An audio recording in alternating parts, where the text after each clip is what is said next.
That's all we're using. What kind of clip is that? It's an old off battery charger. Yeah, clip off a battery charger, and then the actual gimbal mount. Yeah, the gimbal mount that came with the Phantom 4. I just painted it red so I'd remember to take it off.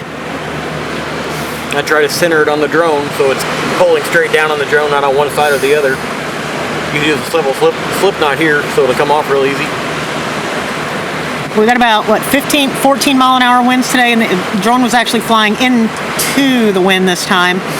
It takes about 20 to 30% battery. We flew that out almost 800 feet and then back, and it takes about 20 to 30% of the battery to do that, to pull that weight, but it did fine. I'm hoping it'll show up.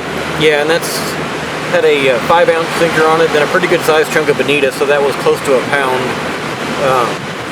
We tried this earlier. We actually used about 2 pounds of weight just testing it, see what it'd fly, and it flew it just fine too, but real world, like I said, about a pound or so. Did great. That's great when the reel doesn't lock up. Yeah, I had my rear locked up the first attempt there, which those bait casters like that kind of did the backlash. You have to keep a little tension on it when the drone's going out, otherwise it'll backlash real bad, but getting the hang of it. It's only our third time putting bait out with it, and it works beautiful, but our error, not the machine error. Yeah.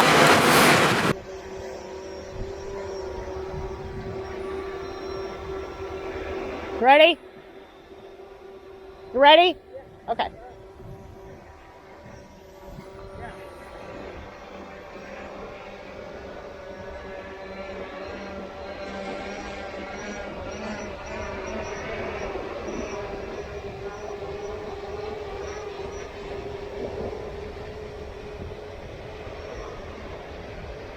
Go up, wind a little way.